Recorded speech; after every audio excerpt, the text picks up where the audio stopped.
परमेश्वर के नाम को धन्यवाद हो। आज जोशुआ का जन्मदिन है और ये बड़ी खुशी की बात है कि प्रभु हमारे जीवन में हर दिन कोई ना कोई चमत्कार करता रहता है, जिसके कारण से हम उसके नाम को धन्यवाद दे सकते हैं, उसकी आराधना कर सकते हैं। और सबसे बड़ी बात है कि आज अगर हम जीवित हैं, है ना, तो ये भी परमेश्वर की करुणा है, उसकी दया है, क्योंकि उसकी बिना मर्जी के इस दुनिया में एक पल एक घड़ी भी सांस लेना बहुत मुश्किल है। तो आज हम लोग जोशुआ के जन्मदिन को लेकर हम लोग यहाँ पर इकट्ठे हुए हैं।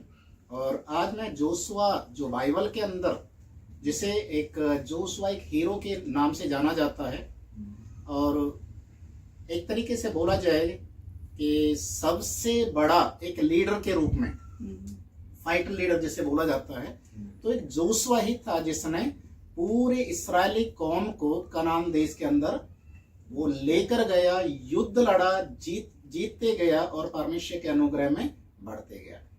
तो आज हम एक छोटा सा, मेरे पास संदेश तो काफी बड़ा है ये, पर मैं इसको ब्रीफली आपके बीच में रखूंगा। यहोशू की किताब उसका पहला अध्याय और उसके पहले और दूसरे पद में यहाँ पर इस प्रकार से लिखा हुआ है, यहोवा के दास मूसा की मृत्यु के बाद यहोवा ने उसके सेवक यहोशू से, जो नून का पुत्र था, कहा, मेरा दास मूसा मर गया है, इसलिए अब तू उठ, कमर बांध और इस सारी प्रजा समेत यरदन पार होकर उस देश में जा जिसे मैंने उनको अर्थात इस्राएलियों को देने का वादा किया था। Hallelujah, hallelujah. परमेश्वर के वचन में हम यहाँ पर यहोशू के जीवन से आज कुछ बातों को देखेंगे। एक ऐसा समय था जब पूरे इस्राएली लोगों का जो लीडर था मूसा, है ना, जो उन्हें मिस्र देश की गुलामी से लेकर आया और उनके लिए हर तरीके से परमेश्वर के समक्ष आकर इस्राएल लोगों के लिए विनती करना, उनके ऊपर आने वाले दंड को रोकना, मध्यस्थता करना। और जब इस्राएल लोग कोई भी गड़बड़ी करते थे तो मूसा ही था जो परमेश्वर और इजराइल लोगों के बीच में आकर वो क्या करता था, बीच में आकर निवेदन करता था और हमेशा एक ही चीज को कहता था कि प्रभु, यदि आप इस्राएल लोगों को मार देंगे तो सारी दुनिया के अंदर जो एक गलत मैसेज जाएगा कि उनका परमेश्वर, इसराइलियों का परमेश्वर इजरायली लोगों को कनान देश में नहीं लेकर जा सका, इसलिए उनको रास्ते में मार दिया। तो इसीलिए प्रभु, मैं चाहता हूं कि इस न्याय को भेजने से पहले आप मुझे उठा लें या मेरे नाम को जीवन की किताब से काट दें, क्योंकि मैं अपनी आंखों से ये नहीं देख सकता। तो हम देखते हैं कि जो मूसा का जो जीवन था वो बिल्कुल एक ऐसे सैक्रिफाइस वाला जीवन था जिसे परमेश्वर ने मूसा के साथ रहते हुए उसके जीवन के लिए ऐसा लिखा हुआ है, मूसा पूरी पृथ्वी भर में मूसा के समान नम्र स्वभाव का कोई भी व्यक्ति नहीं था। इतना नम्रता उसके अंदर थी। और ये सारी चीजें कौन देख रहा था? यहोशू।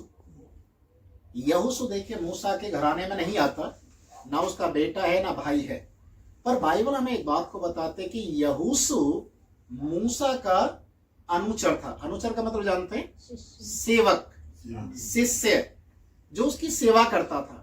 मूसा जब थकावट में आता था उसके हाथ पैरों को दबाना, मूसा जब सोता था तो उसके लिए हवा करना, और इस तरीके से हर एक उस कार्य को यहोशू करता था जो परमेश्वर के दास के लिए उसका एक सेवक ठहराया गया करना चाहिए। अब सबसे बड़ी बात है कि मूसा जो परमेश्वर के साथ साथ में जीवन बिताया, मूसा की अगुवाई में चला, और मूसा के जरिए परमेश्वर ने कितने बड़े बड़े काम किए। 40-40 दिन तक मूसा परमेश्वर के साथ रहा, तो यहोशू भी उसके जूते, जहां पर मूसा के जूते उतरते थे, उन जूतों की देखभाल करने के लिए 40 दिन तक वही एक जगह खड़ा रहता था, वहां से टसमस नहीं होता था। और बाइबल में यहां तक लिखा हुआ है कि जब तंबू के अंदर मूसा जाता था, चाहे वो कितने भी दिन के लिए परमेश्वर के सामने चला जाए, तो यहोशू भी तंबू के जो गेट होता है, दरवाजा, उसके पास खड़ा रहता था और आवाज सुनता था परमेश्वर की और मूसा की वार्तालाप।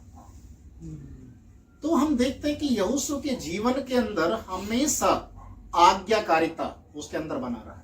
मैं यहोशू के बारे में 2-4 बातें मैं बताऊंगा। पहली बात, यहोशू आज्ञाकारी था, ठीक है। दूसरा, जो सही है वो उसी के पक्ष में आता था, वो कोई गलत नहीं करता था या मेजॉरिटी को देखकर उनके जैसा उनके हाँ में हाँ नहीं करता था। जो ट्रुथ है उसी को वो बोलता था। जैसे कनान देश का भेद लेने के लिए 12 गोत्रों से 12 लोगों को भेजा, जिसमें बाइबल में लिखा हुआ है कि 12 गोत्रों में से 12 लोग, 10 लोग आकर नेगेटिव रिपोर्ट को लेकर आए। नेगेटिव, कनान देश हमारे योग्य नहीं है, वहां के फल, वहां के लोग, वहां के रहने वाले इतने ज्यादा सामर्थ्य, शक्तिशाली, हम कनान देश के बारे में सपने में भी नहीं सोच सकते। और परमेश्वर देखिए 400 साल से वादा करते हुए आ रहा है कि मैं कनान देश को दूंगा, पर इस्राएली लोगों के अंदर में एक डर का माहौल बन गया, क्योंकि 10 लोग क्या बोल रहे हैं, हम कनान देश में जा ही नहीं सकते। उनकी जो लोगों की जो हाइट है, लंबाई, उनकी जो ताकत है, उनके सामने हम कीड़े मकोड़े की तरह दिखाई देंगे। पर 2 लोग थे जिन्होंने पॉजिटिव रिपोर्ट दिया। कौन? यहोशू और कालेब। इन्होंने क्या बोला कि हाँ, भले ही वो इतने शक्तिशाली थे, भले ही वहां का जो देश है दूध और मधु की धारा बहने वाला देश है, फल इतने वहां के बड़े हैं, वहां के खाने वाले इतने सामर्थ्य हैं, सब कुछ ठीक है, पर हमने उनको बारीकी से देखा कि उनके ऊपर से छाया हट चुका है। हालेलुया। उनके ऊपर से छाया हट चुका है, क्योंकि उनके अंदर परमेश्वर का डर आ चुका है कि इस्राएली लोग अब कनान देश में प्रवेश करने वाले, हमें उनके ईश्वर से कोई भी नहीं बचा सकता।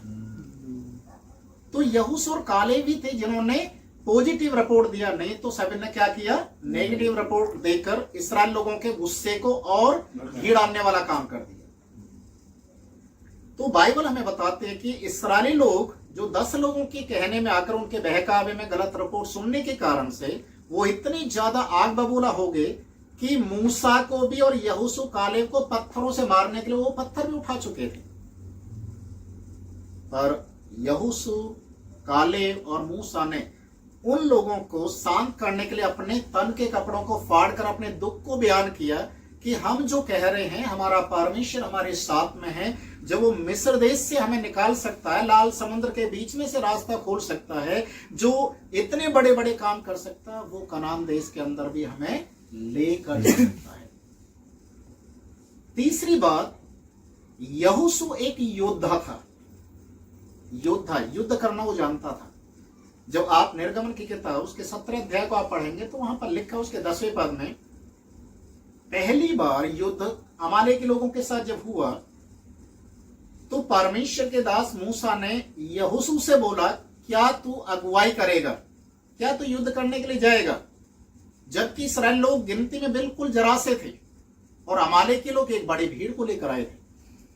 तो यहोशू ने बोला, ठीक है, आप जैसा मुझे आज्ञा देंगे मैं करने के लिए तैयार हूं। मूसा, हूर और हारून ये तीनों पहाड़ की चोटी पर चले गए प्रार्थना करने के लिए। अकेला यहोशू था जो युद्ध करने के लिए अमालेकी के लोगों का सामना किया। और बाइबल हमें बताती है कि यहोशू जानता भी था कि हम गिनती में कम है और वो इतनी सारी भीड़ लेकर आए हैं युद्ध करने के लिए, हमारे साथ कुछ भी हो सकता है, पर फिर भी वो डरा नहीं, युद्ध करने के लिए आगे बढ़ा। चौथी बात है, यहोशू वो इतना ज्यादा मतलब अपने आप को परमेश्वर के लिए डेडिकेटेड कर चुका था, इतना ज्यादा अपने आप को समर्पित कर चुका था कि मुझे जो भी करना है, जो भी आज्ञा मुझे मिलता है, जो मुझे परमेश्वर के जन से जिम्मेदारी दी जाती है, मुझे उस जिम्मेदारी को पूरा निभाना है। यहोशू के बारे में जितने भी आप क्वालिटी देखेंगे वो कम पड़ जाएंगे, क्योंकि यहोशू इसी कारण इतनी बड़ी प्रजा, जो इजरायली लोग थे, लगभग वो 18 लाख से ज्यादा लोग थे। जिस समय मूसा मरा उस समय 18 लाख से ज्यादा इजराइल लोगों की संख्या थी। उन 18 लाख लोगों में से परमेश्वर किससे बातचीत किया? यहोशू से। समझ में आ रहा है ना? क्योंकि उसकी जो हॉनेस्टी थी, परमेश्वर के प्रति जो प्रेम था, आज्ञाकारिता था, उन सब को परमेश्वर ने देखा। और परमेश्वर, हमेशा एक बात को याद रखिए, परमेश्वर हमारी क्वालिटी को नहीं देखता, एजुकेशन को नहीं देखता, हमारे दिल डोल को नहीं देखता। परमेश्वर क्या देखता है? देखिए, दाऊद को जिस समय परमेश्वर ने चुना राजा के रूप में, परमेश्वर का दास सैमुएल उस समय पूरी रीति से घबरा गया था, क्योंकि दाऊद के सबसे बड़े भाई को देखते ही वो बोला 100% यही होगा, क्योंकि वो डेलडोल में लंबा ठाड़ा था और उस समय सेना में एक सैनिक का काम भी कर रहा था। परमेश्वर बोला ये नहीं है। दूसरे, तीसरे, चौथे सबको बुला लिया, 7 भाई थे तो 7 को बुला लिया। परमेश्वर बोला नहीं है, ये मेरे योग्य नहीं है। लास्ट में जब पूछा गया, दाऊद के पिता से पूछा गया कि तुम्हारा कोई और भी बेटा है क्या? बोला एक और है। वो क्या कर रहा है? भेड़ बकरियों को चरा रहा है। बोलो उसको बुलाओ। जब बुलाया गया, वो एक बाल अवस्था 12 साल की उम्र में बिल्कुल मासूम सा चेहरा लेकर आ गया। और परमेश्वर क्या बोल रहा है? यही है जो इजराइल का राजा के रूप में मैंने चुना, यही है। और उसके बाद दाऊद, इसका अभिषेक कर, क्योंकि परमेश्वर का देखना और मनुष्य के देखने में अंतर है। हालेलुया। परमेश्वर हमारे दिल को देखता है। और 18 लाख लोगों की संख्या में परमेश्वर ने यहोशू को क्या देखा? हालेलुया। और इसलिए यहाँ पर लिखा हुआ है कि यहोशू को परमेश्वर ने आवाज दिया, उससे बातचीत किया। कैसे बातचीत किया? उसे एक सियोटी दिया। क्या सियोटी था? यहां पर लिखा हुआ है, इसके 5वें पद में हम पढ़ते हैं तो यहां पर लिखा है, तेरे जीवन भर कोई तेरे सामने ठहर ना सकेगा, जैसे मैं मूसा के संग रहा वैसे ही तेरे संग भी रहूंगा, ना तो मैं तुझे धोखा दूंगा और ना तुझे कभी छोड़ूंगा। हालेलुया। ये एक ऐसा प्रॉमिस है जो हर एक विश्वासी के लिए है। आपको शायद सुनकर ताज्जुब होगा, पूरे बाइबल में 365 बार ये शब्द आया है, 365 टाइम्स, मत डर मैं तेरे साथ हूं। कितनी अजीब बात है, 365 बार। और ये हर दिन के लिए परमेश्वर क्या कहता है? मत डर मैं तेरे साथ हूं, मैं तुझे कभी धोखा नहीं दूंगा, तुझे कभी छोड़ूंगा नहीं। ये तो इंसान की फितरत ऐसी है कि वो मौका परस्त होता है, समय पर बदल जाता है, और परमेश्वर कभी भी नहीं बदलता है। और यहाँ पर बाइबल में लिखा है, सियोरिटी परमेश्वर क्या दे रहा है? जैसा मैं मूसा के साथ था। मूसा के साथ परमेश्वर का रिश्ता कैसा था मालूम है? एक दोस्त के जैसा था। बाइबल में लिखा है, जैसे दोस्त आपस में बातचीत करते, परमेश्वर मूसा से वैसा बातचीत करता था। दो जिस्म एक जान। हाँ, और इन सारी चीजों को कौन सुनता था? ये यहोशू, क्योंकि ये बगल में खड़ा रहता था, या तो टेंट के बाहर या साइड में, सुनता था कि परमेश्वर कैसे बातचीत कर रहा है। और परमेश्वर इसके मन को जानता था। इसलिए परमेश्वर क्या कहता है? तूने मेरा और मूसा का रिश्ता देखा, इसलिए वही रिश्ता मैं तेरे साथ रखूंगा। हालेलुया। मैं तुझे छोड़ूंगा नहीं, मैं तुझे त्यागूंगा नहीं। जैसे मैं मूसा के साथ था वैसा ही तेरे साथ रहूंगा। और यहोशू एक ऐसा व्यक्ति बन गया जिसके अंदर हिम्मत ही नहीं, ताकत ही नहीं। एक परमेश्वर ने एक विजन के साथ उसे खड़ा कर दिया कि कनान देश में मेरी प्रजा को तू लेकर जाएगा, तू युद्ध लड़ेगा, तू पूरे कनान देश को तू हराएगा, और वो देश तू अपने हाथों से बांटेगा, कौन से गोत्र को कौन सा भाग मिलना है। हालेलुया। तो हम देखते हैं कि यहोशू के जीवन में हमेशा हम देखते हैं परमेश्वर के प्रति एक पारदर्शिता थी। वो कुछ अंदर में नहीं रखता था, जो परमेश्वर ने बोला वैसे उसने करना शुरू किया। जब कनान देश का पूरा बंटवारा हो चुका है, यहोशू खुले शब्दों में एक शब्द को कहा। जब आप यहोशू किताब 24 अध्याय पढ़ेंगे, उसके 15वें पद में लिखा हुआ है, यहोशू पब्लिकली खड़ा होकर एक शब्द को कहा, मैं और मेरा घराना। हालेलुया। हालेलुया। मैं और मेरा घराना तो परमेश्वर की सेवा करेंगे। आमीन। आज तुम सब चुन लो तुम किसकी सेवा करोगे। Amen. हालेलुया। हालेलुया। ये एक लंबा समय था और बाइबल एक बात को और बताती है, यहोशू 80 साल की उम्र में जाने के बाद भी 20 साल के जवान की तरह उसके अंदर जोश था, ताकत था। जो एक एनर्जी होती है ना 20 साल के बच्चे में, वही 80 साल की उम्र में था। उसका पौरुष तब कम नहीं हुआ, घटा नहीं। उसके चेहरे से कोई बोल नहीं सकता था कि ये 80 साल का हो गया, क्योंकि परमेश्वर का अभिषेक, परमेश्वर का नूर उसके ऊपर था। हालेलुया। तो हम देखते हैं कि यहोशू का जो जीवन था एक विशेष एक उद्देश्य को दर्शाता, एक लीडर के रूप में परमेश्वर ने उसको खड़ा किया, तैयार किया। आज मैं आपको बताना चाहता हूं, आज जोशुआ का जन्मदिन है।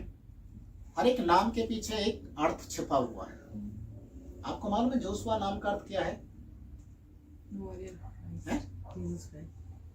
हाँ, Victory through God.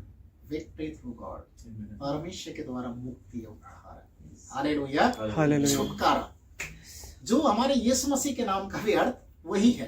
Hallelujah. Hallelujah. तो मैं यही चाहूंगा कि आज इस संध्या काल के समय में जोशुआ अपने आप को तैयार करे और अपने दिल को प्रभु के लिए खोल दे, Amen. क्योंकि प्रभु ने शायद आपको ये बाइबल के जोशुआ की तरह आपको खड़ा कर रहा है। क्योंकि आपके जो गवाहियां हैं, आपके साथ में जो इंसिडेंट हुए हैं बीते दिनों में, उन सारी चीजों से परमेश्वर निकालते निकालते यहाँ तक लेकर आया। आज 22 साल के हो गए। इसका मतलब आप परमेश्वर चाहता है कि आप अपने जीवन को प्रभु के लिए दें और प्रभु के कार्य के लिए आगे बढ़ें। Hallelujah. हालेलुया। हालेलुया।